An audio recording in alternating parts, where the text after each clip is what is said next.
Hey, what's up guys, bonjour à tous et à toutes, je vous souhaite la bienvenue dans cette vidéo un peu spéciale. Ceux qui me suivent sur Instagram ont vu que j'avais prévu une vidéo spéciale qui m'a pris du temps à filmer parce que c'était la première vidéo du genre que je sortais sur ma chaîne. La voici. Présentement, vous êtes en train de la regarder, j'espère sincèrement qu'elle va vous avoir plu. Avant le commencement de cette vidéo, je vous invite bien sûr à vous abonner, à activer la cloche de notification et à m'écrire en commentaire si vous aimez ce genre de vidéo-là et si vous en voulez d'autres. La vidéo d'aujourd'hui est tirée du blog Creepypasta from the Crypt. Lien bien sûr en description. Maintenant, sans plus tarder, je vous présente l'histoire maintenant. J'ai toujours eu une peur panique d'être complètement immergé dans l'eau. Non pas que je ne sache pas nager ou quoi que ce soit de ce genre. Mon père m'a appris, mais il dit que j'ai failli me noyer quand j'étais très jeune. Or, j'ai cette crainte, car d'aussi longtemps que je me souvienne, chaque fois que je me retrouvais sous l'eau et que je regardais vers la surface, je voyais une femme blonde s'approcher de moi, avec un sourire chaleureux, ses yeux bleus foncés rivés sur moi, et ce même lorsque ce n'était que dans une baignoire. Ça m'a toujours fait ça.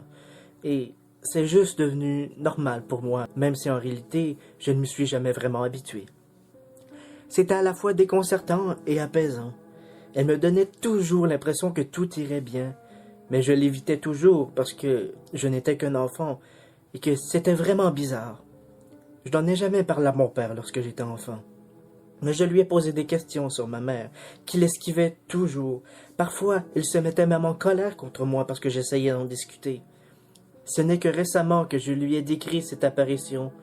Lui, qui était au volant de la voiture, a failli en heurter un poteau, preuve qu'il savait manifestement quelque chose face à cette réaction. Je lui ai à nouveau posé des questions sur ma mère. Cette fois, il m'a répondu qu'elle était morte quand j'étais très jeune, et qu'elle m'aimait beaucoup. Il a aussi admis que ses cheveux et ses yeux étaient de la même couleur que ceux de cette apparition, qui étaient aussi comme les miens. J'ai donc fait quelques recherches par moi-même, en regardant son nom sur mon certificat de naissance, et en essayant de trouver tout ce qui pouvait avoir un rapport avec moi. Que ce soit des articles de journaux sur un petit garçon qui avait failli se noyer, ou n'importe quoi en rapport avec cet incident. Je voulais surtout une photo, quelque chose que je pourrais faire correspondre. Aujourd'hui, enterré parmi les papiers de la bibliothèque municipale, je l'ai trouvé. Mary Whitty, âgée de 28 ans, s'est noyée hier soir après avoir escaladé une clôture de barbelés et s'être jetée dans un réservoir d'eau qui était proche. Des funérailles sont prévues par sa famille pour le 25 de ce mois-ci.